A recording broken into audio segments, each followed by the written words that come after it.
Last thermodynamics में मैंने आपको बताया था कंबस्शन जो है वो एक बड़ा इंपॉर्टेंट प्रोसेस है। ठीक है, कंबस्शन, ये जो आपकी गाड़ियां चलती हैं इसमें भी कंबस्शन ही होती है, बॉयलर में भी कंबस्शन हो रही है, जिसमें वो एयर, एक तरफ से एयर आती है, जो ट्रायंगल थी, फायर ट्रायंगल, एक तरफ से एयर आएगी, एक तरफ से फ्यूल आएगा, और फिर क्या होगा, तीसरा क्या होगा, सोर्स, यानी वो स्पार्क इग्निशन, वो जो सोर्स ऑफ एनर्जी जिससे उसको आग लगेगी। ये तीन चीज़ों से क्या लगती है, आग। इन तीनों में से आप एक भी निकालोगे ना, आग बुझ जाएगी। जो फायर एक्सटिंग्विशर होता है, जो फायर को एक्सटिंग्विश करते हैं हम, अगर आग लग जाए उसको बुझाने के लिए भी क्या करते हैं, इन तीनों में से कोई एक चीज़ निकाल दो, या फ्यूल निकाल दो, या एयर निकाल दो, या कोई एनर्जी सोर्स है उसको निकाल दो। तो कंबस्शन स्टोइचियोमेट्री क्या होती है कि कंबस्शन इन ऑक्सीजन में आप, अच्छा जी, कंबस्शन की इक्वेशन क्या होती है, ये एक यूनिवर्सल इक्वेशन है, CnHm प्लस O2। ठीक है, इसको कंबाइन किया तो बना CO2 प्लस वाटर। अच्छा, अब इसमें जो स्टोइचियोमेट्रिक का मतलब ये होता है कि मतलब क्वांटिटीज बराबर हों, left hand side is equal to right hand side, जितने कार्बन के एटम्स लेफ्ट हैंड साइड पे हैं उतने कार्बन के एटम्स राइट हैंड साइड पर हों। बात समझे आप? जैसे मिसाल के तौर पे हम लेते हैं मीथेन, सबसे पहले CH4 जो है वो मीथेन, ये जो हमारी गैस थी जिस प्लांट पे मैं था, ये जो गैस होती है ना, ये मीथेन होती है ज़्यादा, इसमें 78% के करीब ये मीथेन होती है। हमारा एक होता था इंस्ट्रूमेंट, उसको कहते थे GC, गैस क्रोमेटोग्राफ। क्रोमेटोग्राफी आपने शायद पढ़ा हुआ है FSC में, कि जिसमें एक लिक्विड के अंदर मुख्तलिफ कंपोनेंट्स अगर हों तो उसमें एक्सपेरिमेंट करके उसको सेपरेट करते थे। उसी तरह जो गैस होती है ना, इसमें बहुत सारे कंपोनेंट्स होते हैं, उसमें सबसे ज़्यादा ये होता है मीथेन, CH4। ठीक है, उसके बाद इसमें हायर हाइड्रोकार्बन्स भी होते हैं, अप टू C7 हम कहते थे। C7 का मतलब है C7। इसका फार्मूला होता है अल्केन्स, अल्कीन्स, अल्काइंस, आपने पढ़ा हुआ है। अल्केन्स में क्या होता है कि CnH2n plus 2, H2n plus 2, I think ये होता था उसका अल्केन्स का। तो CH4 क्या है, CH4 plus 2O2 is equal, आगे इक्वेशन के बाद क्या आ जाएगा, CO2 प्लस 2H2O। अब आप देखें कि ये इक्वेशन बैलेंस्ड है आपकी, यानी कार्बन का यहाँ पे एक है, इधर भी कार्बन का एक है, इधर ऑक्सीजन के कितने, चार एटम है ना, तो इधर आप 2 जमा, ये देखें 2 यहाँ पे आपने शुरू में लगाया, 4 पूरे हो गए, और हाइड्रोजन के 4 हैं, तो यहाँ पे देखें 2 × 2 4 बराबर हो गए। तो ये चीज़ आपकी इक्वल होनी चाहिए, left hand side right hand side में जो एटम्स हैं वो क्लियर होने चाहिए। तो इसका जो जेनेरिक फार्मूला है वो ये है, CnHm प्लस, आगे ब्रैकेट में n प्लस m/4, फिर O2, this will become NCO2 plus m/2 H2O। अब CH4 में n क्या है, 1, और m क्या है, 4, तो ऊपर पुट कर दें, n 1 हो गया, m 4 हो गया, तो 1 + 1 2, ये 2 आ गया, और यहाँ पे NCO2 यानी सिंपल 1 आ जाएगा यहाँ पे, और m/2 4/2 यानी 2 H2O। तो इस फॉर्मूले पुट करके हम ये निकाल सकते हैं।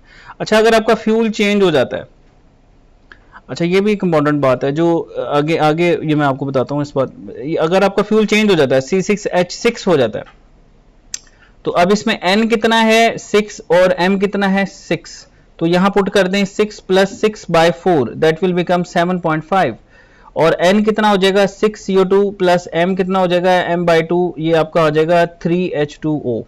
ठीक है, तो ये इक्वेशन कौन सी आपकी मेन है, CnHm plus n plus m/4 into O2, NCO2 plus m/2 H2O। ये आपकी क्या है, कंबस्शन स्टोइचियोमेट्री है, स्टोइचियोमेट्री। अच्छा, अब अक्सर ये होता है कि ये हमारी आइडियल रेशो है, आइडियल हमारा इस तरह की कंबस्शन होनी चाहिए, लेकिन प्रैक्टिकली ऐसी कंबस्शन नहीं होती। हम कोशिश करते हैं कि इसके करीब करीब रहें, वो मैं आगे जाके आपको एक्सप्लेन करता हूँ। इसमें होती है एयर फ्यूल रेशो। अच्छा, अब इसमें हम आगे चलते हैं भाई, एयर फ्यूल रेशो आ गई, AFR भी इसको कहते हैं, या AF यहाँ पे लिखा हुआ है। Air fuel, air means mess of air divided by mass of fuel, air fuel ratio, यानी कोई भी आपने कंबस्शन करनी है, अच्छी कंबस्शन करनी है जिसमें कोई अनबर्न कार्बन ना हो, यानी कार्बन सारे का सारा बर्न हो जाए, क्योंकि अनबर्न कार्बन आपके लिए मसले का बाइस बनेगा। ठीक है, ये जो जितनी भी आलूदगी हो रही, माहौलियाती आलूदगी, ये इसी वजह से हो रही है।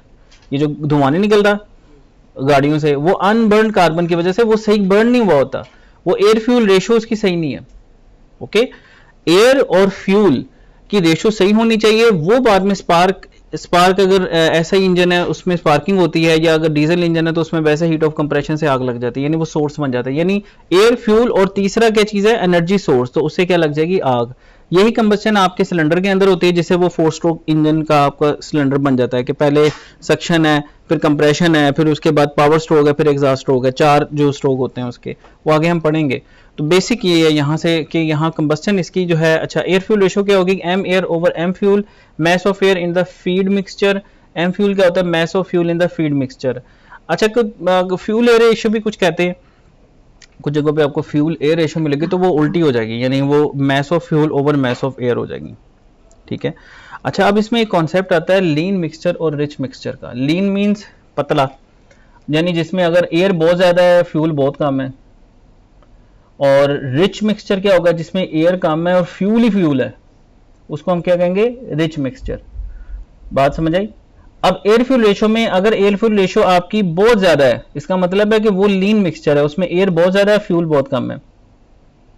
अगर आपकी एयर फ्यूल रेशो कम है काफी, तो इसका मतलब है एयर कम है फ्यूल ज्यादा है, ठीक है। तो एयर फ्यूल रेशो का एक ऑप्टिमम नंबर होगा जो स्टीशियोमेट्रिक इक्वेशन के मुताबिक बनेगा, ठीक है। इसकी भी पूरी कैलकुलेशन है, मैं देखता हूँ अगर हैं तो, नहीं तो मैं आपको आगे ऐड करवा दूंगा इसकी, ये बड़ी आसान सी कैलकुलेशन है।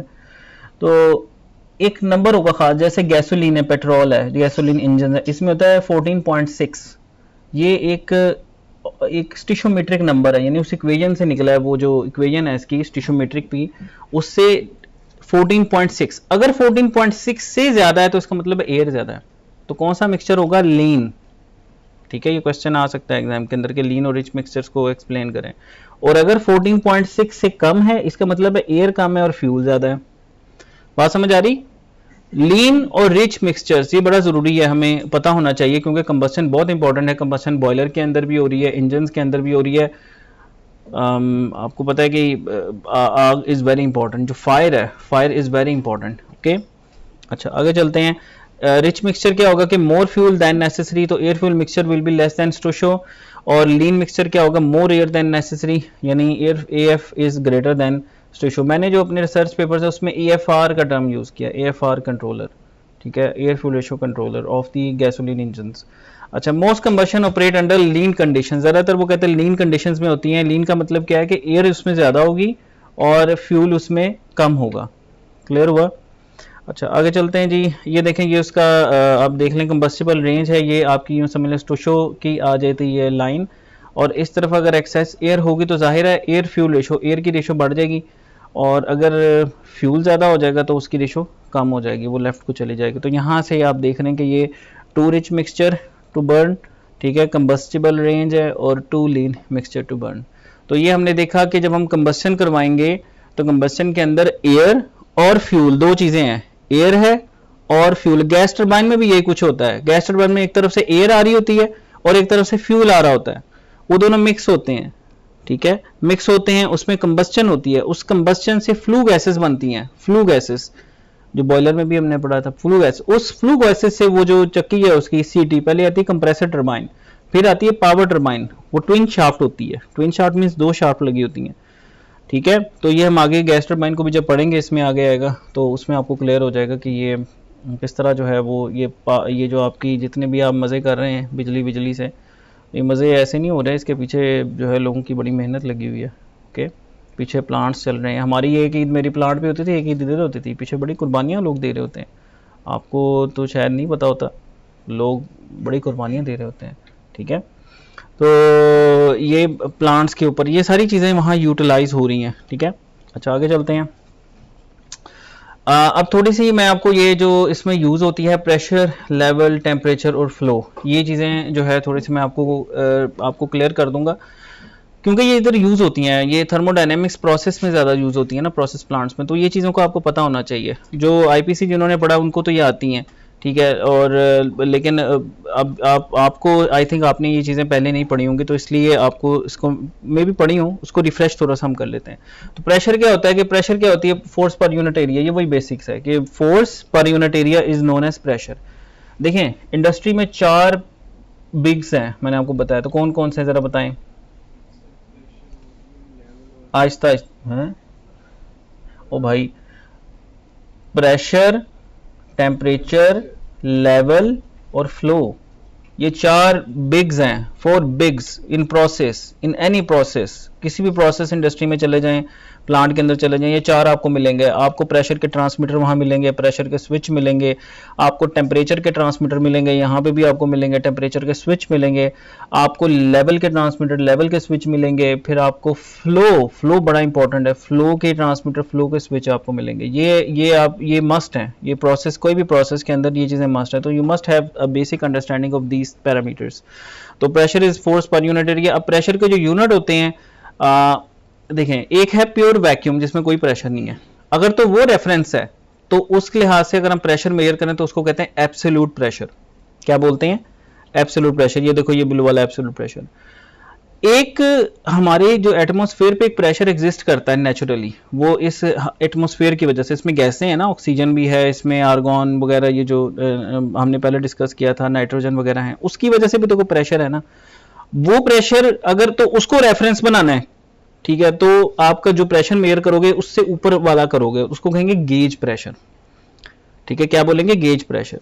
यानी अगर जीरो गेज प्रेशर है तो बेसिकली वो 101 kilo pascal with respect to vacuum है, या 1 bar with respect to vacuum है। यानी वैक्यूम में और इसमें ये 101 किलो पास्कल या 1 बार का इसमें गैप है। 1 bar means barometric pressure, atmospheric pressure भी कहते हैं एटीएम। तो अगर मैंने अपने प्रेशर यूनिट के साथ kPa लिखा है, इसका मतलब है ये एब्सोल्यूट प्रेशर है। जब मैं प्लांट पे गया, वहां पे ट्रांसमीटर में कुछ में kPa लिखा होता था, कुछ पे kPag लिखा होता था। मैं आपको तस्वीरें भी दिखा दूंगा अगर टाइम हुआ तो बाद में, वो DCS पे भी आ रहा होता था। मैं हैरान होता यार ये क्या है, ये A और ये G क्या है। फिर बाद में मैंने इसको जब स्टडी किया सही तरीके से, तो एब्सोल्यूट प्रेशर और गेज प्रेशर, इनमें डिफरेंस होता है। ठीक है, तो मसलन एक गेज आप यहाँ रख लेते हैं, वो क्या बताएगी? जीरो बताएगी ना, सिंपल गेज। तो वो जीरो बता रही है विद रिस्पेक्ट टू एटमॉस्फेयर, वो 0 kPag है। अगर आप उसको वैक्यूम से कंपेयर करेंगे तो वो 1 बार होगी। क्या होगी? 1 बार। ठीक है, तो रेफरेंस का डिफरेंस है। जैसे मसलन इस पॉइंट की हाइट, ठीक है, वो जो नीचे जमीन है उसके लिहाज से फॉर एग्जांपल ये है 4.5 फुट, ठीक है, और इसी पॉइंट की हाइट विद रिस्पेक्ट टू ये ऊपर वाला जो है किनारा, इसके लिहाज से थोड़ी सी कम हो जाएगी। ठीक है, और अगर मैं रेफरेंस ये बना लूं तो ये हाइट और कम हो जाएगी। ओके, तो रेफरेंस पे डिपेंड करता है कि आपका रेफरेंस क्या है। ओके, तो कंपाउंड प्रेशर क्या होता है? कुछ गेज होती है वो कंपाउंड टाइप की होती हैं, उसमें वैक्यूम भी आ रहा होता है और गेज भी आ रहा होता है। ठीक है, वैक्यूम का मतलब है माइनस गेज प्रेशर से वो माइनस में जा रही होगी। जैसे -30 बता रही है, -20 बता रही है, -30 बता रही है। ठीक है, तो उसमें एक नीचे को हम लगाते थे पंप के सक्शन के ऊपर, क्योंकि पंप जहां से सक्शन ले रहा होता है ना, पानी खींच रहा होता है, वहां पे वैक्यूम होता है, वहां नेगेटिव प्रेशर होता है।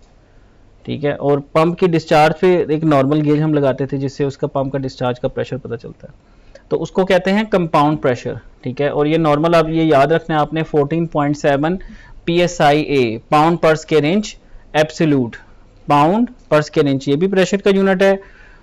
ये एक एटमॉस्फेयर में कितने psi होते हैं? 14.7 psi। ठीक है, इसी तरह एक psi में कितना होगा? Atmosphere 1/14.7 psi। जो आप टर्म है वाबर पाते हैं, वो 35 पाउंड जो वो कहते हैं, वो psi होती है। क्या होती है? psi, 35 psi। इसका मतलब है कि वो तकरीबन इसका डबल है, अराउंड डबल, 32 33 हम रखते हैं ना, इसका डबल रखते हैं हम उसमें प्रेशर। ठीक है, प्रेशर के यूनिट्स। अच्छा, आगे चलते हैं। इसमें वो वही बातें बता रहे हैं। एब्सोल्यूट प्रेशर है अगर आप वैक्यूम से कर रहे हैं, एटमॉस्फेरिक प्रेशर है, बैरोमीट्रिक प्रेशर है, गेज प्रेशर है, डिफरेंशियल प्रेशर है। तो एब्सोल्यूट प्रेशर क्या होता है? Measured above the total vacuum और zero absolute represents total lack of pressure. अच्छा, जो न्यूमेरिकल्स होंगे उसके अंदर हम नॉर्मली ये करते हैं कि टेम्परेचर को हम ले जाते हैं केल्विन के ऊपर, ऐसे ही करते हैं ना, 273 ऐड कर दी, और प्रेशर में भी 100 ऐड करना है। मैं जब प्लांट पे गया ना, मुझे एक हमारे पास एक सिस्टम है, कंप्रेसर कंट्रोल सिस्टम, जिसमें मेरे रिसर्च पेपर भी काफ़ी हैं और मेरी सबसे ज़्यादा देखी जाने वाली वीडियो एंटी सर्ज कंट्रोल वही है।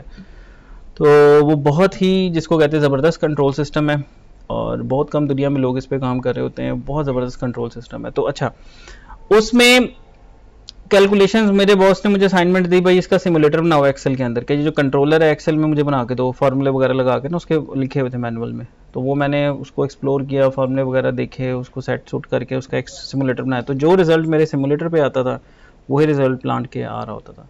तो ये बहुत बड़ा ये एक ज़बरदस्त एक असाइनमेंट थी मेरी। और फिर ये मेरा MS का थीसिस भी यही था, इस पर एडवांस कंट्रोल के ऊपर इस पर लगाया था, और बड़ा अच्छा एक्सपीरियंस था। तो उसमें जब मैंने ये अपने वहाँ पे केमिकल के थे काशी भाई, उनको दिखाया, तो उन्होंने सबसे पहला क्वेश्चन ही मेरे से पूछा कि यार तुमने इसमें प्रेशर में 100 ऐड किया है?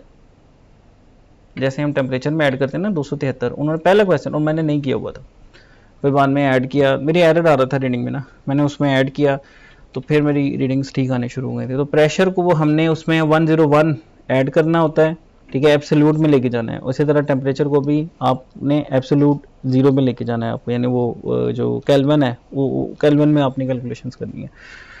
तो 273 उसमें ऐड कर देना। The pressure exerted by the Earth's atmosphere pressure at the sea level is 14.696 जो कि 14.7 है। The value of the atmospheric pressure decreases with increasing altitude. barometric pressure वही barometer एक आला था जिससे जो है ना ये मेजर किया गया लेवल शेवल, वो पुराना एक्सपेरिमेंट अगर आप याद करें सी लेवल के ऊपर। तो गेज प्रेशर क्या होता था, pressure above the atmospheric pressure represents positive difference between the measure pressure and existing atmospheric pressure can be converted to absolute by adding atmospheric pressure value. तो गेज प्रेशर क्या होगा कि गेज प्रेशर जो आपकी atmospheric pressure से आप अगर शुरू करते हो तो वो गेज प्रेशर होगा, आप उसको एब्सोल्यूट कर सकते हैं कैसे, 100 ऐड करके या 14.7 ऐड करके।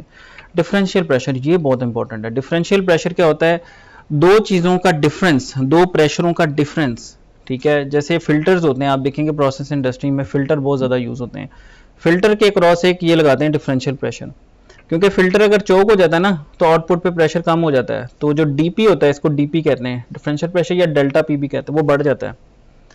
मतलब हमारे पास फिल्टर होता था ना, उसमें अगर क्रॉस लगाया हुआ फिल्टर, गैस टरबाइन के फिल्टर जो एयर आती थी ना, एयर गैस टरबाइन के, उसको ऐसे नहीं अंदर डाल देना, उसको पहले प्रोसेस करते थे, फिल्टर करते थे उसको, फिल्ट्रेशन के बाद अब उस फिल्टर के क्रॉस एक लगा होता था डीपीजी, डीपीटी बेसिकली ट्रांसमीटर था, उस पर ट्रिपिंग थी टरबाइन की, और उस पर कई मरतबा टरबाइन ट्रिप भी हुई थी हमारी। वो उसकी रेंज होती है एक, मसलन अगर आप गेज को देखें उसमें एक ग्रीन होगा, येलो, रेड, यानी मसलन ग्रीन का मतलब है कि फिल्टर ओके आपका साफ है, प्रेशर बना रहा है, मतलब सही पास हो रही है।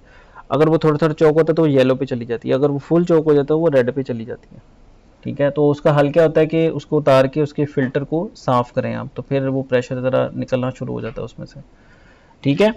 तो ये differential pressure, difference in the magnitude between some pressure value and some reference pressure in sense absolute pressure could be considered as a differential pressure with total vacuum और zero absolute as a reference.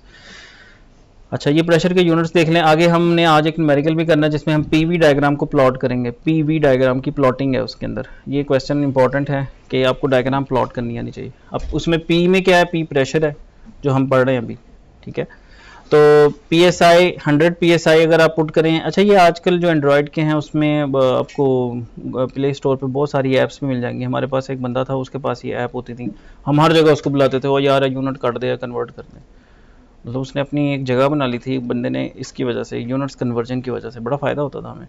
तो PSI 100 PSI बार में कितना होता है, 6.895 बार है, और मिली बार में कितना हो जाएगा, 6.95 मिलीमीटर ऑफ मरकरी, ये मरकरी का जो कॉलम है उसमें 5171 है, millimetre of water column, inches of water column, kilogram पर सेंटीमीटर स्क्वायर।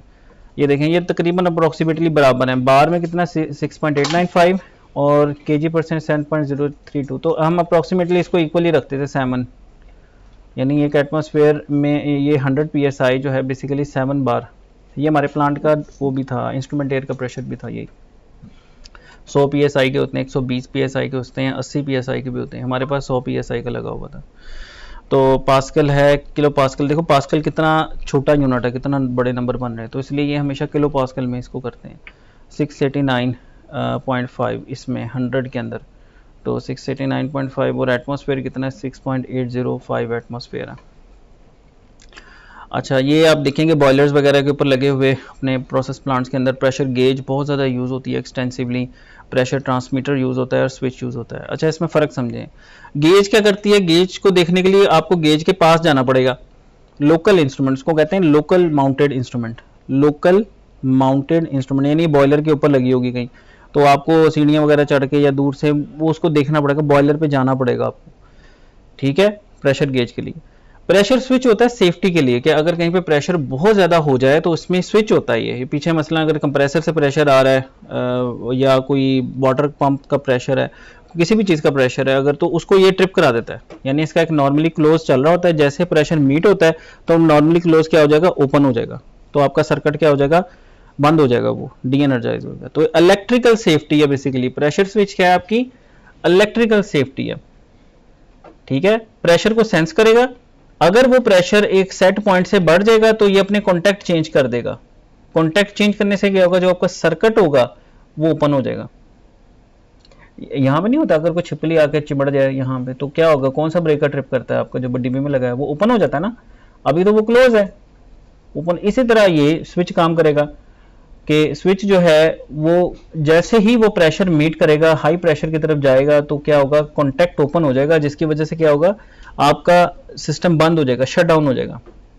ये भाई ये समझ लो कॉन्सेप्ट, ये इंडस्ट्री में सारे यही यूज हो रहे हैं। कहीं प्रेशर के स्विच आपको मिलेंगे, कहीं टेम्परेचर के मिलेंगे, कहीं आपको फ्लो के मिलेंगे, कहीं आपको लेवल के स्विच मिलेंगे, कि जहां पे भी अपना एक सेफ लिमिट है, थ्रेश है। जैसे आपका थ्रेश है कि भाई 2 से नीचे सीजीपी का तो वार्निंग लग जानी है, ऐसे ही है ना, तो ऐसे ही थ्रेश है प्रेशर का, कि अगर इससे प्रेशर को अगर ऊपर वाला सेट करना है, कि यानी इससे ऊपर गया तो हो जाए, और नीचे वाला भी हो जाता है सेट, कि प्रेशर अगर इससे नीचे गिरा तब भी वो ट्रिप कर जाए। तो अब वो आप पे डिपेंड करता है आप इसकी कैसे सेटिंग करते हैं।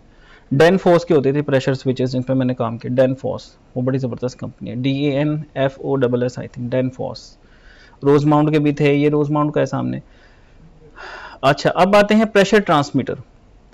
प्रेशर गेज हो गई, स्विच हो गया, अब ट्रांसमीटर पे आते हैं।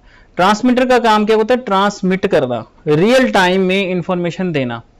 मसलन बॉयलर का प्रेशर अगर मुझे कंट्रोल रूम में मिल जाए तो क्या ही बात है, मुझे बॉयलर पे ना जाना पड़े, तो उसको वहां पे हम क्या लगाएंगे, ट्रांसमीटर। पुराने ज़माने में जो था वो हाइड्रोलिक सिस्टम होता था, फिर उसके बाद उसको आग लगने का डर था, तो उसकी जगह फिर आगे न्यूमेटिक सिस्टम, यानी एयर 3 to 15 PSI, ये स्टैंडर्ड होता था, 3 to 15 PSI। फिर वक्त के साथ साथ इलेक्ट्रॉनिक्स ने बहुत ज़्यादा तरक्की की और बहुत फ्लेक्सिबिलिटी आपके पास आ गई, हर नस्ल का स्विच आपके पास आ गया, तो फिर क्या हुआ, 4 to 20 मिली एम्पियर स्टैंडर्ड फिर चल पड़ा। 4 मिली एम्प्स मीन 0%, यानी अगर आपका प्रेशर 0 है तो वो 4 मिली आ रहा होगा, 4 मिली एम्प्स। और अगर आपका प्रेशर फुल हो जाता है, 100 हो जाता है, फॉर एग्जांपल 100 पे आपने सेट किया हो, तो वो 20 मिली एम्प्स पे चला जाएगा। यानी कंट्रोल सिस्टम को मिली एम्प्स मिल रहे हैं, लेकिन वहां पे क्या हो रहा है, प्रेशर ऊपर नीचे हो रहा है। ठीक है, इसको हम कहते हैं PT, प्रेशर ट्रांसमीटर, ये यूज होता है। और अगर डिफरेंशियल प्रेशर ट्रांसमीटर है तो उसको हम कहते हैं DPT, डिफरेंशियल प्रेशर ट्रांसमीटर। ठीक है, ये इसकी डिटेल में काफ़ी ज़्यादा जो है मेरा वो जो IPC के लेक्चर्स हैं यूट्यूब पे अवेलेबल हैं, अगर आपने इसको और ज़्यादा डिटेल में पढ़ना चाह रहे हैं तो आप वो देख सकते हैं लेक्चर, वो फ्रीली अवेलेबल है, प्रेशर लेवल टेम्परेचर फ्लो के बहुत डिटेल में। तो ये सिर्फ एक ब्रीफ सा ओवरव्यू है ताकि आपको पता चल जाए, क्योंकि ये जो थर्मोडायनेमिक्स है और ये जो प्रोसेसेस हैं उसमें ये चीज़ें यूज़ होती हैं, प्रेशर लेवल टेम्परेचर फ्लो, ये सारी चीज़ें से मिल के आपका प्रोसेस चल रहा होता है। प्रेशर गेज क्या होती है, प्रेशर को मेजर करने के लिए यूज होती है, और इसमें मैंने आपको बताया कि बॉर्डन ट्यूब होती है।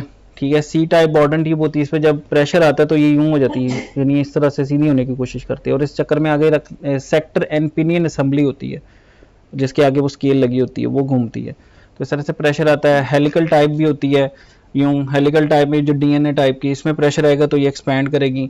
तीसरा जलेबी वाली होती है, कॉइल्ड बॉर्डन ट्यूब, जलेबी टाइप की होती है, इसमें प्रेशर आता है तो ये ऐसे जलेबी की तरह बाहर को फैलने की करती है, उससे भी पॉइंटर आपका मूव करता है। तो ये 3 बेसिक टाइप्स हैं प्रेशर गेज की जो आप देखेंगे। ये चीज़ें सारी बॉयलर पे लगी होंगी आपके, जब आप बॉयलर के पास जाएंगे, कोशिश करें कोई जो है वो इंटर्नशिप वगैरह करें किसी प्रोसेस इंडस्ट्री के अंदर, वहाँ आपको ये सारी चीज़ें मेरी खोल के देख लीजिएगा, सारी चीज़ें आपको वहाँ नज़र आएंगी। अच्छा जी, ये है साइफन ट्यूब जिसमें मैंने आपको पहले भी बताया था, जिसको पिक टेल भी कहते हैं। अच्छा, इसको इस तरह से घुमा के लगाया होता है, उसकी वजह ये होती है कि आपको मैंने बताया था कि आपकी ये पाइप है स्टीम का, तो आप डायरेक्ट गेज नहीं लगाओगे इस पे ऊपर, ये गेज आपने डायरेक्ट नहीं लगानी, आपने इस पे साइफन ट्यूब लगानी ऐसे। तो होगा क्या कि ये जो आपकी स्टीम होगी ना, यहाँ जाके कंडेंस हो जाती है, हीट अपनी लूज करके कंडेंस होके यहाँ पे पानी बन के, यहाँ पानी पानी होता है, इधर पानी जो समझ लो वाटर। तो जब ये नेक्स्ट जो स्टीम होती है ना, वो इस पे नहीं डायरेक्ट हिट करती, वो इस पानी पे हिट करती है, यहाँ पे वो पानी फिर आगे जाता है, तो आपकी गेज भी प्रोटेक्ट होती है। तो use to dissipate heat by trapping condensed liquid to keep high temperature steam और condensing vapour from damaging the pressure gauge. आपकी प्रेशर गेज डैमेज नहीं होती। ये इंटरव्यू का सवाल है, ये जो इंस्ट्रूमेंट वाले या ऑटोमेशन वाले हैं उनसे पूछा जाता है, भाई पिक टेल क्या होती है बताओ, कहाँ लगती है, तो स्टीम एप्लीकेशंस में लगती है। अच्छा, प्रेशर स्विच मैंने आपको बता दिया, ये आगे थोड़ा सा इसका कॉन्सेप्ट होता है, ये सारे इलेक्ट्रिकल इंजीनियर को पता होना चाहिए। SPDT, DPDT, DPST। मसलन ये आपका फॉर एग्जांपल सिंगल फेज आपका एक वो पंप लगा हुआ है मिसाल के तौर पर, ये सप्लाई है वापडा की, ठीक है, तो ये एक स्विच है, ये पंप है आपका, इसको आप कह लें पंप की जो मोटर है, ठीक है। नॉर्मल कंडीशन में क्या होगा कि ये स्विच क्लोज होगा, ठीक है, और अगर प्रेशर एक सेट पॉइंट से ऊपर हो जाता है बहुत ज्यादा, तो ये स्विच क्या हो जाएगा, ओपन, क्या हो जाएगा, बंद हो जाएगा आपका। अब ये जो स्विच है इसकी टाइप्स होती हैं, ये होता है SPST, single pole single throw, SPST. एक होता है single pole double throw, double throw, इसमें एक होता है normally close, common, normally close, normally open. जैसे आप स्विच को एक्टिवेट करेंगे तो क्लोज वाला ये मतलब जो क्लोज था ना ये ओपन हो जाएगा और ओपन वाला क्लोज हो जाएगा इस कॉमन के साथ। फिर एक आता है आपका ये एस पी डी टी हो गया, फिर एक डीपीएसटी होता है, डीपीएसटी यानी double pole double throw, double pole single throw. एक होता है डीपीडीटी, ये बहुत यूज होता है इंडस्ट्री में, यानी इसको यूं समझ लें, डबल पोल डबल थ्रो। इसके अंदर दो नॉर्मली ये नॉर्मली क्लोज होगा, दो एनसी होंगे इसमें, दो एनओ होंगे, ठीक, और दो कॉमने होंगे, कॉम 1 और कॉम 2, दो कॉमने होंगे इसके अंदर। कई मतलब आपको कॉमन एक्स्ट्रा चाहिए होती है डिफरेंट सर्किट के लिए, आप नहीं चाहते कि वो सर्किट आपस में मिक्स हों। अच्छा जी, तो स्विच क्या होता है जी, SPST, single pole single throw, single pole double throw, ठीक है। नॉर्मली कॉमन आ जाएगा, नॉर्मली क्लोज एनसी और एनओ आ जाएगा। फिर इसके बाद ये होता है डबल पोल सिंगल थ्रो, और वो होता है डबल पोल डबल थ्रो, ठीक है। वो डबल पोल डबल थ्रो और सिंगल पोल डबल थ्रो, ये सबसे ज्यादा कॉन्टैक्ट्स यूज होते हैं इंडस्ट्री में, सबसे ज्यादा ये आपको नजर आएंगे। ओके, तो ये चीजें इसने यहाँ पे लिखी हुई हैं। ये प्रेशर ट्रांसमीटर का इनसाइड है, ये डायग्राम है, ये रोज माउंट का मुझे मॉडल इसका अभी तक याद है, 8051C। मॉडल आपको याद होने चाहिए जिस इक्विपमेंट पे आप काम करें इंडस्ट्री में। मसलन आपने एक बॉयलर पे काम किया है 10 साल, आपको मॉडल ही नहीं याद, ये कौन सा काम होगा भाई। सबसे पहले काम करो उसका मॉडल तो आपको याद हो कि ये किसका लगा है, ये जनरल इलेक्ट्रिक का लगा हुआ है, ये डैनफोर्स का लगा हुआ है, किसका बॉयलर लगा हुआ है, क्या रेटिंग है, कितनी इसमें स्टीम की क्या आउटपुट है, ठीक है, कितनी इसकी एनर्जी इनपुट है, ये सारी जो बेसिक इंफॉर्मेशन है ये आपको होनी चाहिए। अच्छा, ये प्रेशर ट्रांसमीटर आपको मैंने बताया क्या होता है कि प्रेशर को ट्रांसमिट करने के लिए यूज होता है। कि अगर आपने जैसे बॉयलर का कंट्रोल है, अब बॉयलर का कंट्रोल उधर भी लगा हो सकता है, लोकल माउंटेड स्किड इसको कहते हैं, लोकली माउंट भी हो सकता है, या आप उसको कंट्रोल रूम में भी अपने सिग्नल्स को दे सकते हैं। अच्छा, हम दूसरे आते हैं पैरामीटर के, जो कि टेम्परेचर है। बॉयलर में टेम्परेचर बहुत इंपॉर्टेंट है, क्योंकि काम ही टेम्परेचर का है। इसमें जो वेट स्टीम है, सुपर हीटेड स्टीम है, उसमें टेम्परेचर की तो गेम है सारी। तो टेम्परेचर के यूनिट्स क्या होते हैं जी, सेल्सियस, फ़ारेनहाइट, केल्विन, रैंकिन। ये क्वेश्चन यहाँ पे आ सकता है एक के डिफरेंट यूनिट्स में कन्वर्जन, कि आपको डिग्री से में दिया हो तो केल्विन में निकालो, ये तो बहुत आसान है। अगर आपको डिग्री से में दिया हो और आपसे कहा जाए फ़ारेनहाइट में निकालो, तो इसका फार्मूला आपके सामने लिखा हुआ है कि पहला फार्मूला आता है, अगर फ़ारेनहाइट में हो उसको डिग्री सी में करना है, ठीक है, तो ये पहला फार्मूला आ जाएगा। फिर अगर आपका डिग्री सी में उसे फ़ारेनहाइट में करना है तो ये दूसरा फार्मूला है, और डिग्री सी से केल्विन में जाना। और रैंकिन, रैंकिन भी एक गेज है टेम्परेचर की, एक यूनिट है। तो इसमें मैंने आपको कहा था कि एक करें एक्सरसाइज, माइनस, ये आपने खुद करनी है, -40 डिग्री किसके बराबर होगा, -40 डिग्री और फ़ारेनहाइट क्या होंगे, बराबर होंगे, -40 डिग्री और -40 फ़ारेनहाइट। मैंने आपको कहा था गूगल पे जाके करें इसको कन्वर्जन, उस पर आ जाता है कि आप लिखें ना, अगर मतलब आप लिखें कि 0 डिग्री टू फ़ारेनहाइट, वो एक नीचे टेबल आ जाएगा, उसमें 0 पुट करें, उसमें -1, -2, -10 डिफरेंट आएंगे। जब -40 पे पहुँचोगे दोनों बराबर हो जाएंगे। ओके, ये आपने खुद ही प्रैक्टिस कर लेना, इसमें से ये क्वेश्चन इंपॉर्टेंट है। अच्छा, जो इंस्ट्रूमेंट्स की टाइप्स होती हैं, अच्छा जी, thermocouple, resistance temperature detector, thermowell, thermistor, bimetallic thermometers और फील्ड थर्मल सिस्टम्स। थर्मोकपल क्या होती है, हम सबको पता है। थर्मोकपल ये होती है कि दो डिफरेंट मेटल्स को अगर हम ज्वाइन कर दें, एक तरफ आपका ज्वाइन करके वो बन जाएगा आपका हॉट जंक्शन, और दूसरी तरफ आपका बन जाएगा कोल्ड जंक्शन, ठीक है। तो हॉट जंक्शन पे अगर आप टेम्परेचर देंगे तो कोल्ड जंक्शन पे आपको क्या मिलेंगे, वोल्टेज मिलेंगे। ये भी यहाँ एक इंटरव्यू का सवाल है।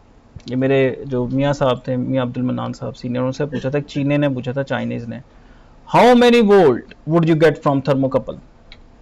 कोई आंसर दे सकता है, कितने वोल्ट आते हैं थर्मोकपल से? Options, milli volt, volt, kilo volt, mega volt. कौन कह रहा है?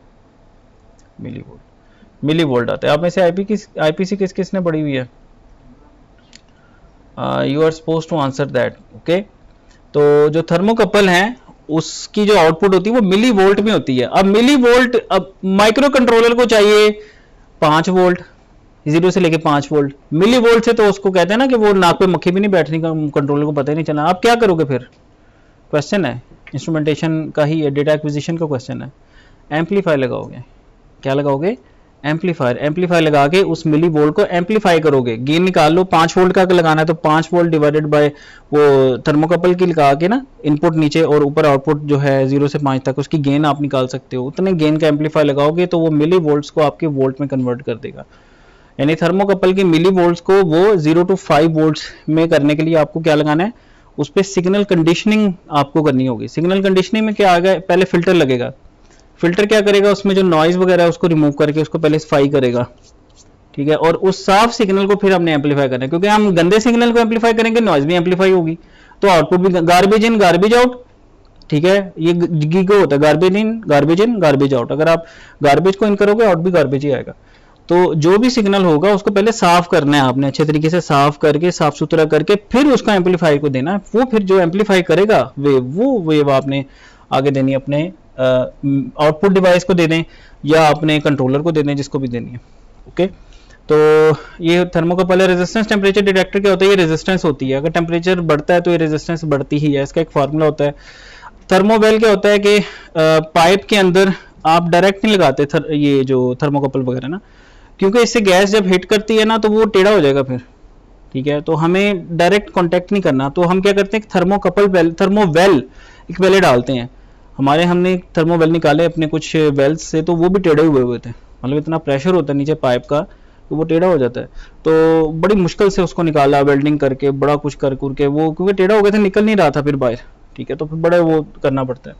इसी तरह ड्रिलिंग होती है। ड्रिलिंग भी एक तो सीधा ड्रिल है ना, आपने वेल को निकालना है, सीधा ड्रिल करो, वेल निकला, सीधा वो। कई मरतबा ऐसे नहीं होता, कई मरतबा आपको डायरेक्शनल ड्रिलिंग करनी होती है, मतलब सीधी नहीं करनी, यूं। तो वो उसकी फिर एक अलग स्टोरी है कि वो किस तरह से, वो क्या उसको किस तरह से वो लोग कर रहे होते हैं, उसके बड़े पैसे चार्ज करते हैं। हमारे पास था वो, एक दिन का 1 लाख रुपया लेता था बंदा, हमारा सीनियर ही था यूईटी का, और एक दिन का 1 लाख लेता था वो एक ही बंदा था, उसको स्पेशल बुलाया था, फंस गए थे वो। उनके साथ थे पता कौन सी है, फोर्ड करके कोई कंपनी है, वेदर फोर्ड, उनसे नहीं हो रहा था ये, तो उन पीपीएल ने उसको बुलाया और इतने बड़े बड़े मुझे यूज़ किए हैं, तो उसको बुलाया, उसने की फिर डायरेक्शनल ड्रिलिंग, और एक उसका लहदा कॉन्ट्रैक्ट था, एक दिन का 1 लाख रुपया। और वो ये तब की बात है जब 60 रुपये का कुछ का डॉलर होता था, 60-70 का डॉलर, तब एक दिन का 1 लाख वो लेता था, एक दिन का। समझ रहे? ये है स्किल लाती हो ना, फिर आपको बुलाते हैं, फिर आप अपने जिसको कहते हैं ना मुंह मांगे पैसे लेते हो स्किल के, ठीक है। तो अच्छा, थर्मोवेल हो गया जी, जिसमें आपने इंसर्ट किया। थर्मिस्टर ये आपके होते हैं स्विच के तौर पे यूज होते हैं। इसमें 2 तरह के होते हैं, एनटीसी और पीटीसी। एनटीसी और पीटीसी, एनटीसी होता है नेगेटिव टेम्परेचर कोफिशिएंट, जब आपका टेम्परेचर बढ़ता है तो रेजिस्टेंस कम हो जाती है, इसको कहते हैं एनटीसी। पीटीसी होता है कि जब टेम्परेचर बढ़ता है तो रेजिस्टेंस बढ़ जाती है। तो ये एज अ ओपन स्विच, मतलब कि वाइंडिंग्स पे आमतौर पर यूज होते हैं ये मोटरों की, कि अगर टेम्परेचर बढ़ जाए तो ये, यानी इनके रेजिस्टेंस भी फिर बढ़ जाएगी, यानी ये ओपन हो जाएगा तो मोटर को ये बंद करवा देगा। ओके, तो ये पीटीसी। बाईमेटेलिक थर्मोमीटर्स क्या होते हैं? बाईमेटेलिक थर्मोमीटर ही होता है कि थर्मोमीटर होता है वो बाईमेटेलिक होता है। बाईमेटेलिक क्या होता है कि 2 मेटल्स जो ज्वाइन होती हैं, जब आप हॉट करते हो उसको, उनका coefficient of thermal expansion different होता है। गर्म करोगे तो एक ज्यादा एक्सपेंड कर देती है, दूसरी कम एक्सपेंड करती है, तो इसके नतीजे में क्या होता है? बेंडिंग होती है। क्या होती है? बेंडिंग। उस बेंडिंग के आगे पॉइंटर लगाया होता है, उससे आपको टेम्परेचर मिल जाता है।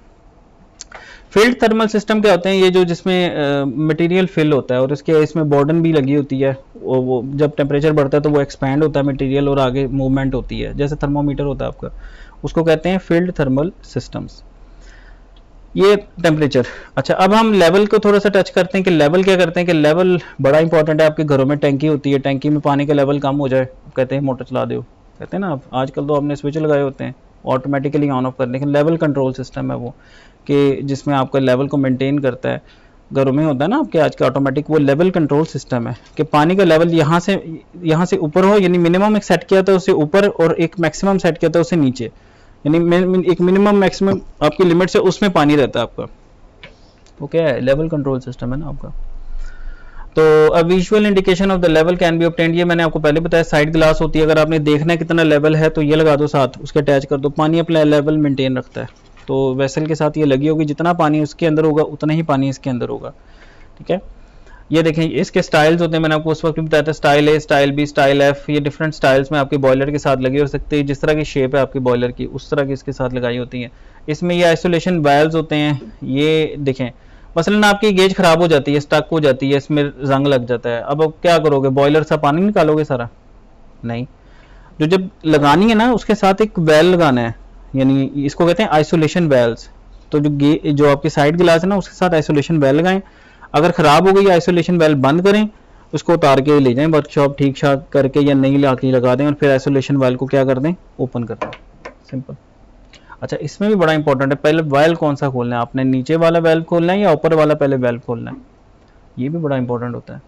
तो ये पूरी साइंस होती है, डीपीजी में भी आपकी एक लो साइड हाई साइड होती है, पहले किस तरह इसको सर्विस में लेना है और किस तरह इसको सर्विस से आउट करना है, इसकी एक अलग ही जॉब है, इसको ऑपरेटर कहते हैं, प्लांट ऑपरेटर कहते हैं उसको, उसकी अलग जॉब है, वो ये उसका काम है कि इसको सर्विस में कैसे लेना है, क्योंकि अगर आप गलत तरीके से सही इक्विपमेंट को गलत तरीके से सर्विस में लेंगे वो इक्विपमेंट खराब हो जाएगा, आपका जो इंस्ट्रूमेंट है वो खराब हो सकता है, गलत प्रेशर पड़ गया उस पर, गलत साइड पे प्रेशर पड़ गया, एक ट्रांसमीटर की एक हाई साइड है, लो साइड है, आपने पहले लो साइड खोल उसकी ना लो साइड पे बहुत हाई प्रेशर आपने दे दिया एकदम, यानी तो वो डैमेज हो जाएगा।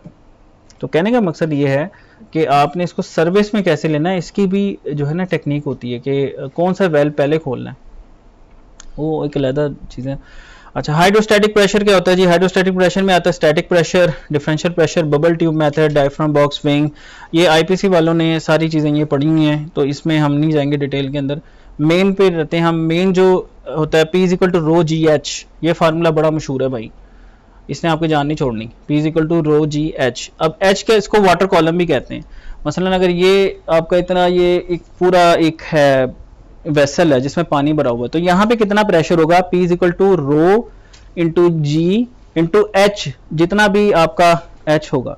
तो अगर आप यहाँ पे प्रेशर ट्रांसमीटर लगा लें या प्रेशर की गेज लगा लें, प्रेशर मेजर कर लें, उसको तकसीम कर दें रो और जी के साथ, तो आपके पास एच आ जाएगा, एच कितना है, ठीक है। तो एच क्या है, लेवल ही तो है, क्या है, लेवल, इसको कहते हैं इनडायरेक्ट मेजरमेंट। पहले वाली जो थी ना मेजरमेंट जो साइड ग्लास से थी वो थी डायरेक्ट, क्योंकि आप डायरेक्टली देख रहे हो, ये इनडायरेक्टली प्रेशर के थ्रू आप मेजर कर रहे हो, this is indirect level measurement, okay. तो अच्छा आगे चलते हैं, ये देखें ये ट्रांसमीटर बहुत ज़्यादा इंडस्ट्री में यूज़ होता है, आप जाओगे आप देखोगे एक ये डीपीटी लगा हुआ है, डिफरेंशियल प्रेशर ट्रांसमीटर, ये इसकी एक हाई साइड है और एक लो साइड है। अगर तो टैंक आपका ओपन है, मतलब ओपन टू एटमॉस्फेयर है, उस पर कुछ छत छुत नहीं बनी हुई, तो इधर कितना प्रेशर होगा, इसके एटमॉस्फेरिक प्रेशर होगा, तो आप क्या करोगे कि हाई साइड को टैंक के साथ कनेक्ट कर दोगे और लो साइड को वेंट टू एटमॉस्फेयर कर दोगे। अब जो रीडिंग आएगी इसकी वो एक्यूरेट होगी, ठीक है, वो एक्यूरेट प्रेशर आएगा यहाँ पे, डिफरेंशियल प्रेशर।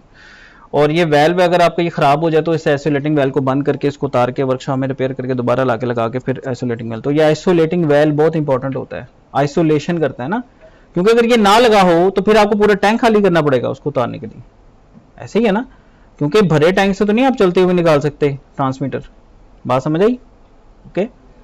तो अगर तो आपका टैंक क्लोज हो, इस तरह का क्लोज टैंक हो, तो फिर आप क्या करते हो कि उसमें जो छत पे ना वेपर बन जाते हैं, वही सैचुरेशन स्टेट आ जाती है, लिक्विड के से ना कुछ चीजें वेपर बन जाती हैं, वेपर।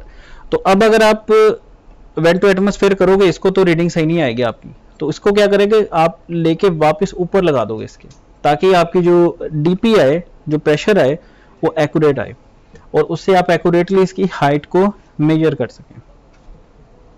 और ये देखें 4 to 20 का सिग्नल है, ये मॉडर्न डे का जो लेवल कंट्रोल सिस्टम आप देखो ना, बॉयलर के अंदर भी इस तरह के लगेंगे, आप जाओगे इंडस्ट्री में तो आपको ये चीज़ मिलेगी 4 to 20 का। ये 4 to 20 आपका पीएलसी को जा रहा होगा, क्योंकि कंट्रोल सारा अब पीएलसी बेस्ड है। एनटीओ में भी जब मैं था वहाँ पे नई मशीन्स आ रही थी, सब में पीएलसीज लगी होती, पुरानी मशीनों में कंट्रोलर लगे होते थे अलग, अब लेकिन जो जितनी भी नई मशीन उधर लग रही हैं सब पीएलसी बेस्ड है, ऑटोमेशन। फ्लो को हम थोड़ा सा डिस्कस कर लेते हैं, बेसिक क्या होती है, लेमिनार फ्लो होता है, टर्बुलेंट फ्लो होता है। लेमिनार फ्लो होता है स्मूथ फ्लो, जिसमें वेलोसिटी स्मूथ होता है, वेलोसिटी प्रोफाइल एब्रप्ट नहीं होता, जबकि टर्बुलेंट में एब्रप्ट होता है, यहाँ कुछ और वेलोसिटी है, यहाँ पता नहीं क्या है यहाँ पे, लेकिन जो आपके लेमिनार होते हैं उसमें स्मूथ होती है, सेंटर पे मैक्सिमम होती है, किनारों पे जाते जाते कम होती जाती है। तो लेमिनार, ये देखें लेमिनार फ्लो आपका है, और दूसरा क्या है, टर्बुलेंट फ्लो। अच्छा, इसमें बर्नौली का थ्योरम बहुत ज़्यादा यूज़ होता है, ठीक है, ये आपकी रिवीजन हो रही है, ठीक है। बर्नौली का थ्योरम इसमें जो है बेसिक थ्योरम ये था A1 V1 is equal to A2 V2। अब A क्या होता है, मीटर स्क्वायर, और V क्या होता है, मीटर पर सेकंड। वेलोसिटी मीटर पर सेकंड होती है ना, एरिया मीटर स्क्वायर होता है, उन दोनों को ज़रब दे दो, क्या बन जाएगा, मीटर क्यूब पर सेकंड। तो बेसिकली जितना वॉल्यूम आया उतना वॉल्यूम गया, किरचॉफ करंट लॉ, जितना करंट आ रहा है उन्हें जा रहा है। उसी तरह जितना वॉल्यूम आ रहा है फ्लूइड का उतना ही आगे जा रहा है। तो A1 V1 is equal to A2 V2। ए का मीटर स्क्वायर होता है ना यूनिट, और वेलोसिटी का क्या होता है, मीटर पर सेकंड। ज़रब दे दो, क्या आ जाएगा, मीटर क्यूब पर सेकंड। मीटर क्यूब किसका यूनिट है, वॉल्यूम का, तो उसको कहते हैं वॉल्यूमेट्रिक फ्लो। जब आप टाइम से डिवाइड कर देंगे ना, फ्लो बन जाएगा। तो इसमें डेरिवेशन करने के बाद जो है ये फार्मूला आता है, v जो है is equal to under root dp over g। तो v is the velocity, differential pressure, और g क्या है, स्पेसिफिक ग्रेविटी है। तो अब देखें, आपने ये फ्लो मालूम करना है, v ये वाला जो फ्लो है, v वेलोसिटी, आपने v वेलोसिटी होगी, इसको एरिया से जरा भी देंगे फिर वो फ्लो बनेगा। तो कैसे मेजर कर सकते हो, dp को मेजर कर लो, dp को मेजर करो, g से तकसीम करो, g तो कांस्टेंट होगा, और उसका अंडर रूट लो, तो वो आपका क्या बन जाएगा, v। ये है फ्लो मीटर। और कैसे फ्लो मेजर कर रहा है, डिफरेंशियल प्रेशर से कर रहा है। देखो प्रेशर की टर्म इतनी ज़्यादा इंपॉर्टेंट है कि उससे आप सारे काम कर सकते हो, ठीक है। टेम्परेचर को निकाल के, टेम्परेचर बेस भी हो सकते हैं, लेवल भी आपने प्रेशर से कर लिया मेजर, रो जी एच। फ्लो भी आप प्रेशर से मेजर कर रहे हो। कौन सा प्रेशर है, डिफरेंशियल प्रेशर है, डीपीजी। तो v equal to under root dp over g। अब इसमें जो अंडर रूट है ये बड़ा इंपॉर्टेंट है। अगर आप अंडर रूट नहीं लेते, स्क्वायर रूट एक्सट्रैक्टर कहते हो इसको इंडस्ट्री में, स्क्वायर रूट एक्सट्रैक्टर, अगर आप अंडर रूट नहीं लेंगे तो फिर जो आप निकाल रहे हो ना वो v स्क्वायर है, वो v नहीं है। ये ज़हन में रखना है आपने। ऐसे ही होगा ना, आप क्या करते हो, डीपी ले लेते हो। मैंने इस तरह की शायद एक मिस्टेक की भी थी प्लांट पे, डीपी ले लिया, उसको जी से तकसीम कर दिया, ला अभी आ गया फ्लो। फ्लो नहीं है वो, स्क्वायर है उसका। स्क्वायर रूट एक्सट्रैक्टर भी लगाना होता है। अब ये जो स्क्वायर रूट एक्सट्रैक्टर है, कई मरतबा ये ट्रांसमीटर में लग जाता है जहां पे मेजरमेंट हो रही है, या कई मरतबा ये डीसीएस पे लग रहा होता है। क्या, कहां लग रहा होता है, डीसीएस पे लग रहा होता है। लेकिन कंट्रोलर को अंडर रूट लगा के देना है आपने डीपी, फिर ही फ्लो होगा वो, अदरवाइज वो फ्लो स्क्वायर होगा। तो ये देखो Q को उसने A, Q ओवर A कह दिया इसने, Q ओवर A, तो वेलोसिटी की जगह आ गया Q ओवर A, तो A को उधर मल्टीप्लाई कर दो, ठीक है। तो ये जो भी वैल्यू है उसको A से मल्टीप्लाई करेंगे तो आपका क्या आ जाएगा, फ्लो। और ये उसका है कि एक्चुअली कैसे लगा होता है, पाइप के अंदर ये ओरिफिस डाली होती है, ओरिफिस। ओरिफिस मीन्स एक सुराख सा होता है, उसमें से ये फ्लो जब गुजरता है ना तो ये वीना कॉन्ट्रैक्टा बनता है। वीना कॉन्ट्रैक्टा, ये मेरे से इंटरव्यू में सवाल पूछा था, ICI Sheikhpura, assistant engineer E&I। Veena contracta क्या होता है, ये क्वेश्चन आया था। तो ये वीना कॉन्ट्रैक्टा होता है कि जब आपका फ्लो गुजरता है इस ओरिफिस में से, तो ये देखें ये लो प्रेशर ड्रॉप हो जाता है। अब अगर फ्लो ज्यादा होगा ना तो ये ज्यादा प्रेशर ड्रॉप आएगा। तो यहाँ पे आप डीपीजी लगा लें, ये इंपल्स लाइन है, ये इंपल्स लाइन के थ्रू आप यहाँ क्या लगा लें, डीपीजी। तो अगर ज्यादा फ्लो है तो ज्यादा ड्रॉप आएगा, और अगर कम फ्लो है तो कम ड्रॉप आएगा। अब ये जो डीपी लिया इसको जी से तकसीम करें, फिर इसका अंडर रूट लें तो वो फ्लो आ जाएगा। ए से ज़रब भी दें बाद में तो क्या आ जाएगा, क्यू, फ्लो आ जाएगा। तो इस तरह फ्लो मीटर चलता है, फ्लो मीटर। ओके, हम कैसे कहते हैं, तो फ्लो मीटर पीछे ये साइंस है। अच्छा जी, एक फ्लो मीटर और भी तरह के होते हैं, ये टरबाइन टाइप का होता है, इस पर भी मैंने काफ़ी काम किया। ये लिक्विड एप्लीकेशंस में यूज़ होता है, पहले वाला आमतौर पे गैस पे यूज़ होता है, गैस की एप्लीकेशंस या एयर की एप्लीकेशंस, ठीक है। ये लिक्विड के लिए हम इसको यूज़ करते थे क्योंकि इससे ये घूमती है आपकी। अच्छा, आपने डीएसपी में पढ़ी हुई है पल्स ट्रेन। जैसे ये चक्की घूमेगी, ये नीचे जो टरबाइन है, जैसे ही उसके सेंसर के सामने से गुजरेगी एक पल्स आएगी, तो एक पल्स ट्रेन आएगी। अगर फ्लो ज्यादा होगा तो पल्सेस करीब करीब करीब करीब करीब होंगे, और अगर फ्लो स्लो होगा तो पल्स में डिस्टेंस आ जाएगा, ठीक है। आ रही बात समझ। तो ये जो पल्स ट्रेन है इसकी भी कैलकुलेशंस मैंने की हुई थी, मेरे पास पड़ी भी हुई है कहीं ना कहीं, मैनुअल के अंदर इसका मैनुअल था फ्लो मीटर का पूरा। तो इसमें एक मसला ये आता था कि इसमें इसकी ये बेरिंग अक्सर ख़राब हो जाते थे इसके, या एक हमारा टेस्ट होता है गैस का, पिक टेल टेस्ट होता है, वो पाइप की क्लीनिंग के लिए यूज़ होता है। वो पिक सा डालते हैं पाइप के अंदर ना, मतलब हमारे प्लांट से डाला और वो वार्डा से रिसीव करते हैं, वो सारे पाइप को साफ़ कर देता है अंदर से। तो उसके जो निशान होते हैं फॉर्म टाइप के, वो इससे अक्सर निकल रहे होते थे हमारे। तो ये इसमें इश्यूज आते थे। तो ये जनाब आपका फ्लो मीटर है टरबाइन टाइप, ये बहुत ज़्यादा यूज़ होता है। टरबाइन टाइप, टरबाइन लगी होती है अंदर, ठीक है। टरबाइन के जो व्हील्स होते हैं मेटालिक होते हैं, ऊपर एक सेंसर लगा होता है। जैसे वो व्हील उसके साथ उसको कट करता है, एक पल्स आती है। इंडक्टिव सेंसर इंस्ट्रूमेंटेशन में आपने पढ़ा हुआ, इंडक्टिव सेंसर जो होते हैं उसमें पल्स बनती है। ऑल्टरनेटर में जो स्पीड सेंसर लगे होते हैं वो भी हमने पढ़ा है कि ऑल्टरनेटर के अंदर जो है वो स्पीड सेंसर हम लगाते हैं। तो अच्छा, टर्बाइन फ्लो मीटर्स। अच्छा, अब फाइनल एक टर्म आती है कंट्रोल वेल्व्स की। तो कंट्रोल वेल्व को हम देख लेते हैं। कंट्रोल वेल्व ये सारी आपके बॉयलर के साथ जो इंस्ट्रूमेंटेशन लगी हुई है ना, ये मैंने सारी कवर करा दी फटाफट। प्रेशर, टेम्परेचर, लेवल और फ्लो, ये बहुत बेसिक है, यूँ समझ लें 10 में से 1 है। 9 हिस्से आपको नहीं बताए, वो करने हैं तो आईपीसी के लेक्चर मेरे हैं ऑनलाइन, अगर आपको इंटरेस्ट है तो कर रहे हैं, अगर इंडस्ट्री में जाना चाह रहे हैं आप। तो कंट्रोल वेल्व टाइप्स, इसमें कंट्रोल वेल्व क्या होता है भाई, घरों में टूटियां नहीं होती, वो है, उसको वेल्व कहते हैं। तो आपके घर में इतना सा वेल्व, बॉल वेल्व लगा होता है गोल सा, खोल के कभी देखो जरा इसको, इंडस्ट्री में इतना बड़ा लगा होगा, टेबल जितना होगा वही, ठीक है, बॉल वेल्व, ठीक है। तो बटरफ्लाई वेल्व होता है, बॉल वेल्व होता है, प्लग वेल्व। बटरफ्लाई जो है ये थ्रॉटलिंग के लिए यूज होता है, थ्रॉटल करना। मसलन पीछे प्रेशर ज्यादा आ रहा है, जैसे हमारे प्लांट पे था, पीछे प्रेशर आ रहा है आपका 30 बार, उसको 20 बार करना है, तो थ्रॉटल करें, थ्रॉटलिंग करें, यानी थ्रॉटल करके उसको थोड़ा खोलें तो थोड़ा प्रेशर आगे बनेगा ना, तो बटरफ्लाई वेल्व वहाँ यूज करते हैं। बटरफ्लाई ये इस तरह का होता है, इसमें ना डिस्क घूम, बटरफ्लाई ऐसे घूम रही होती है डिस्क इसकी। तो जैसे अगर ये पाइप है तो ये अब फुली क्लोज है, ये आपका 45 के डिग्री पे आधा ओपन है और ये फुल ओपन है, ठीक है। तो ये थ्रॉटलिंग के लिए यूज होता है।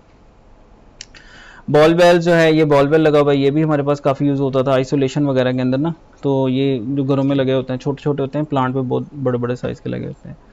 अच्छा, नेक्स्ट आपका प्लग वेल्व है, ये भी रोटरी है। रोटरी का मतलब है घूमता है, रोटेशन होती है, घुमाना पड़ता है इसको। एफ की एक होती है हमारे पास वहाँ पे, एफ की, एफ होता है, उसको अंदर डाल के जोर लगाते हैं, घुमाते हैं, एफ की कहते हैं उसको।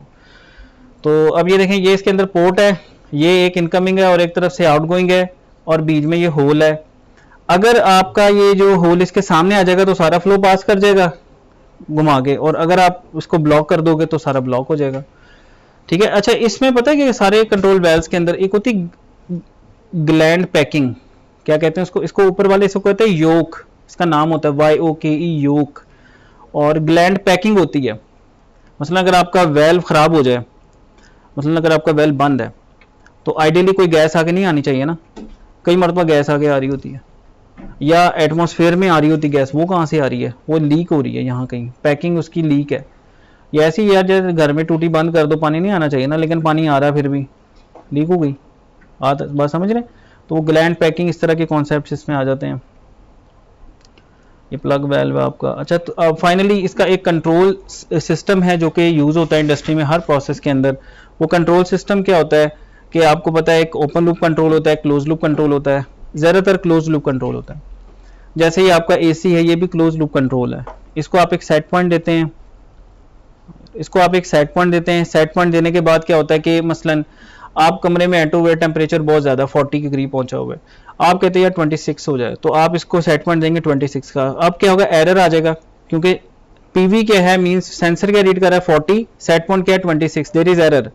ये एरर सिग्नल जाएगा कंट्रोलर में, कंट्रोलर फिर अपनी आउटपुट निकालेगा और कंप्रेसर को चलाएगा, AC चल जाएगा आपका, AC क्या हो जाएगा, ऑन हो जाएगा आपका। तो ऑन होने से क्या होगा, कूलिंग होनी शुरू हो जाएगी। अब वो जो टेम्परेचर था जो 40 पे था, वो कितना हो जाएगा, 38, 36, 35, 34, 30, 27। फाइनली जब 26 को मीट करेगा तो क्या होगा, कंप्रेसर आपका फिर बंद हो जाएगा, क्योंकि आपका सेट पॉइंट मीट हो गया। बात आ रही समझ। तो ये क्लोज लूप कंट्रोल है। क्या, कौन सा कंट्रोल है, क्लोज लूप कंट्रोल है। एक सेंसर लगा हुआ है जो कि फीडबैक दे रहा है, एक सेट पॉइंट है, उनका एरर है, वो कंट्रोलर को जा रहा है, उससे आउटपुट निकल रही है जो कि आगे एक्चुएटर को जा रही है। तो ये आपका है, ये ओपन लूप सिस्टम है। ये क्या है, जस्ट ऑन ऑफ है, बटन चला दो चल गई चीज़, बटन बंद कर दो बंद हो गई, ये ओपन लूप सिस्टम है। जैसे ये इनपुट आप दें, वो जो गर्म करते हैं ब्रेड को, और थोड़ी देर बाद ब्रेड आ जाती है। हाँ, अगर आप इस पर सेट कर दें, भाई मुझे ब्रेड इतनी ब्राउन चाहिए, तो फिर ये क्लोज लूप बन जाएगा। उसमें फिर एक सेंसर लग जाएगा जो उसको ब्राउनिशनेस को, उसके कलर को मॉनिटर कर रहा होगा और आगे कंपेयर कर रहा होगा।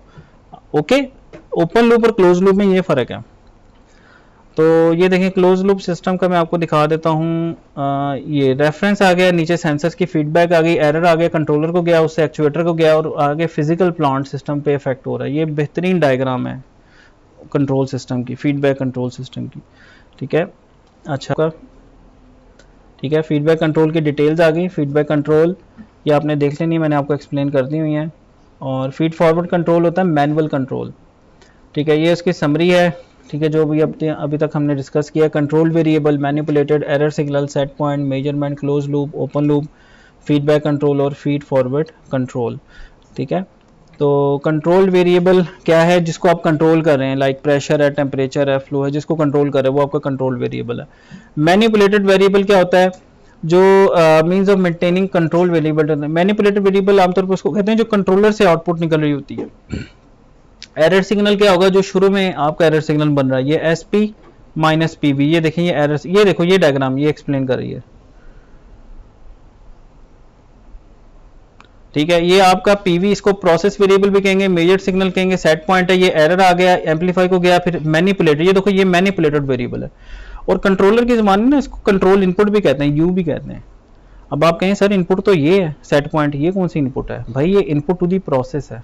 ये देखें प्रोसेस का ब्लॉक है ना, इसकी जो इनपुट है वो कंट्रोलर की आउटपुट है। देखें ये कंट्रोलर की आउटपुट प्रोसेस की इनपुट है। ठीक है, और फिर जो प्रोसेस की जो आउटपुट है उसको आप मेजर कर रहे हैं सेंसर के थ्रू। ये बड़ी ज़बरदस्त डायग्राम है, जिससे आपका ये जो क्लोज लूप कंट्रोल है ना, वो आपको इस तरह से आपको मिलेगा। इंडस्ट्री में लगा ये हुआ है, हर जगह ये लगा हुआ है, क्लोज लूप कंट्रोल, एसीओ में, हर जगह, हर प्रोसेस में ये जो कंट्रोल सिस्टम है इस तरह से लगा होता है। अच्छा, अब हम एक छोटी सी एक्सरसाइज कर लेते हैं पीवी डायग्राम की, उसके बाद फिर क्लोज करते हैं। Certain fluid at 10 bar is contained in a cylinder behind a piston, the initial volume being 0.05 meter cube. Calculate the work done by the fluid when it expands at constant pressure to a final volume according to linear law to a final volume. ठीक है, यानी एक उसकी initial condition है, एक उसकी final condition है। ठीक है, तो उसको अब हम करते हैं। इनिशियल कंडीशन क्या है इसका, देखें P1 कितना है, P1 कितना बताएं जरा, 10 बार।